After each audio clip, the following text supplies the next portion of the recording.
9ला या ठिकाणी कार्यक्रम सुरू झाला, 9:30ला इथं मी आलो. माझं एक आनंदाने एक मन भरून आलं गेलं. खरोखरच या विद्यार्थ्यांनी जे नियोजन केलेलं आहे, त्यांची जी संकल्पना आहे अत्यंत उत्तम प्रकारची मला दिसून आलेली आहे. आणि अशाच पद्धतीनं आपल्या या ज्ञानसंकुलाकडं किंवा विद्यापीठाकडं किंवा या पंचक्रोशीतील विद्यापीठ किंवा विद्याप्रतिष्ठान म्हणावं लागेल, इकडेही आपण गुणवत्तेकडं, पटसंख्येकडं, भौतिक सुविधेकडं ही लक्ष देणं गरजेचं आहे. आणि विद्यालयाची गुणवत्ता ही सुधारली गेली पाहिजे, पटसंख्या वाढला गेला पाहिजे. आणि जेणेकरून आज देशाच्या ग्रामीण भागामध्ये जर आपण पाहिलं गेलं तर या ठिकाणी आजचं शासन किंवा डिजिटल इंडिया, डिजिटल शाळा झाल्या गेल्या पाहिजे. तर अजूनही दुर्गम भागामध्ये जर आपण पाहिलं डोकावून, आरोग्याच्या सुविधा नाही, शैक्षणिक सुविधा नाही, दळणवळणाच्या यंत्रणा नाही, तर अजूनही आपला देश सर्वसाधारण जर आपण विचार केला तर एक 10% 5% ग्रामीण दुर्गम भागामध्ये या सुविधा अजूनही उपलब्ध नाही. बरेचसे आपण वर्तमानपत्रातून अशा बातम्या आपण वाचतो. एकंदरीत विचार केला की या महाराष्ट्रामध्ये 750 शाखा अण्णांनी स्थापन केल्या गेल्या. ग्रामीण भागापर्यंत, दुर्गम भागापर्यंत पायी चालून त्यांनी या ज्ञानाचा दिवा लावला गेला. आणि जवळजवळ 19,000 कर्मचारी या शिक्षण क्षेत्रामध्ये काम करत आहेत सेवक म्हणून. असंख्य विद्यार्थी शिक्षण घेत आहेत.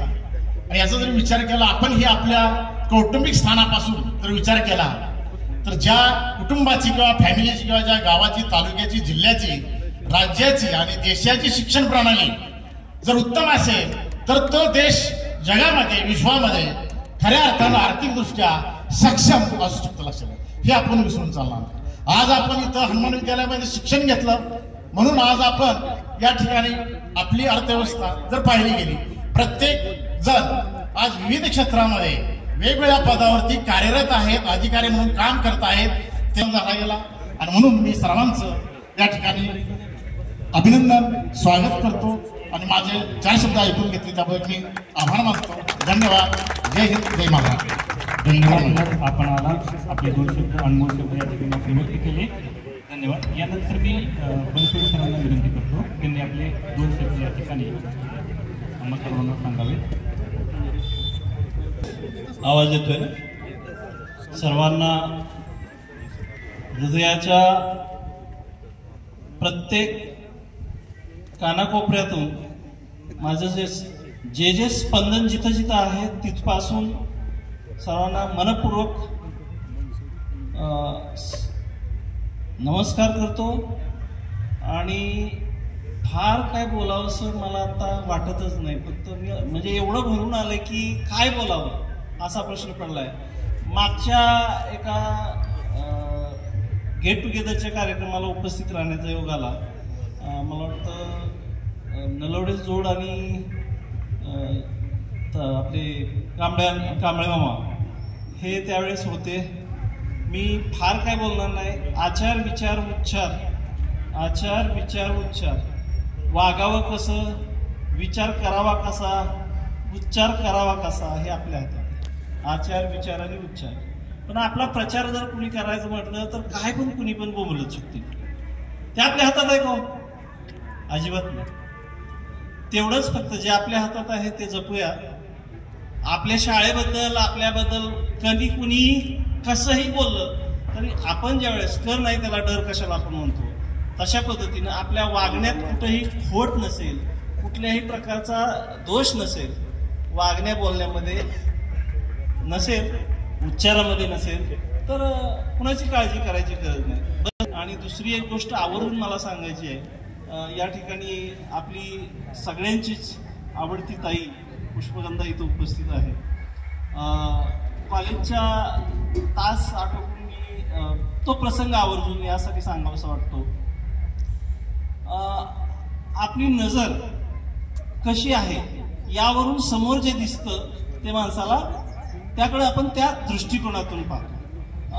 ह्या लेकराला काहीतरी शंका होती. ती एवढी होतकरू आणि अभ्यासू विद्यार्थिनी एक प्रसंग आवर्जून सांगावा असं वाटतं. आता मध्येच दुसरा वेगळा प्रसंग सांगतो, अगोदर तो पूर्ण करतो नंतर दुसरा प्रसंग सांगतो. तर कॉलेजचा तास आटोपून ती बारामतीवरून घरी येऊन जाऊन तिचं असायचं. मग तिला काहीतरी शंका होती की असंच चर्चा चालली होती. दायगोडे नावाचे मुख्याध्यापक इथं, त्यांचा रिटायरमेंटचा कार्यक्रम इथंच झाला. तर ते मुख्याध्यापक मला ओरडले, तुम्ही असं, आता तिचं राहणीमान तर तुम्हाला माहित आहे, वेगळं सांगण्याची आवश्यकता नाही. मग मला खेकसल्यानंतर म्हणजे ऑफिसमध्ये जाऊन चर्चा. तर त्या लेकरानं पुढे जाऊन काय नाव कमावलं याचा सर्वांना मला पूर भरून अभिमान वाटेल अशा प्रकारचं तिचं कर्तृत्व आहे. पहिल्यांदा पुन्हा एकदा खूप वेळ झाला गॅप पडलाय, आपल्या सर्वांच्या जोरदार टाळ्या झाल्या पाहिजे. आता मात्र दुसरा एक प्रसंग सांगतो. तिने सांगितलं STA झाली बरोबर. तर माझी मिसेस तिची एकदम जवळची मैत्रीण बनलेली होती. आणि मग माझी थोरली मुलगी आता BDS करते, दुसऱ्या वर्षाला आहे, नायर हॉस्पिटल मुंबईला.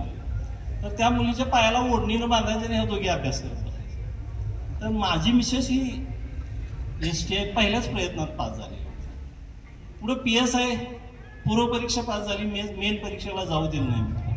आणि मी म्हटलं तुझ्याजवळ कोण जर हळवा स्वभाव अगोदरच कुणी जर असा एखादा आरोपी येऊन रडत बसला, त्याचा गाऱ्हाणी सांगू लागला तर तूच अडचणीत येशील, नको म्हटलं त्या क्षेत्रातच जायचं. मग पुढे जाऊन तिचं MA करून घेतलं, DED कॉलेजला लेक्चर म्हणून काम केलं. आज सागरदादासाठी मला आवर्जून एक गोष्ट सांगायची आहे. मी आपल्यापैकी काही जण, मला वाटतं धनंजयला लक्षात असेल, तर मी शेती शोधत होतो. इंदिरानगरचे आपले काळभोर अण्णा आहेत ना, त्यांच्याकडे जाणं येणं असायचं मला. तर मी त्यांना इथंही काही क्षेत्र पाहिलेले आहेत. आणि तुमच्यासाठी विशेषतः तुमच्यामधला प्रत्येकामधला जो काही पॉझिटिव्ह वेव्ज म्हणतात ना, तो दुवा माझ्यापर्यंत पोचलेला असावा. आणि सुदैवानं मागच्या आज तारीख 26 आहे ना, म्हणजे 3 दिवस लोटले. 23 सप्टेंबरला 3 एकर खरेदीला तो 1 महिना पूर्ण होतोय, कालच्या 23 तारखेला.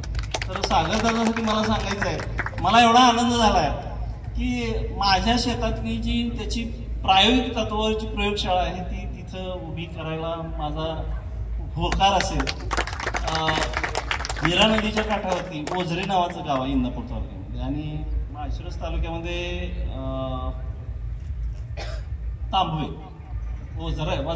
वज्रेश्वरीचं जे मंदिर आहे त्या तिथून जो पूल दोन्ही तालुक्यांना जोडतो जवळच. तर हे जे लेकरं आहेत, नाना आहे, त्यानंतर आमचे जावई बापू आहेत पिंटू भोसले. तर नंतरच्या काळात ही नाती जोडली गेली.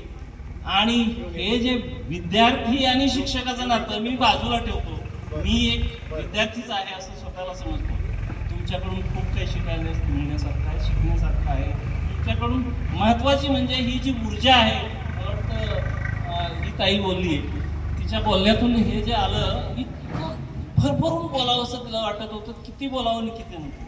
तुमच्यापैकी प्रत्येकाला तसंच वाटतंय असं मला वाटतं. मी आता तुमच्या मागला जास्त वेळ घेणार नाही. तुमच्या सर्वांचं पुन्हा एकदा आभार व्यक्त करतो की मला इथं येण्याची तुमच्यामुळे संधी मिळाली आहे.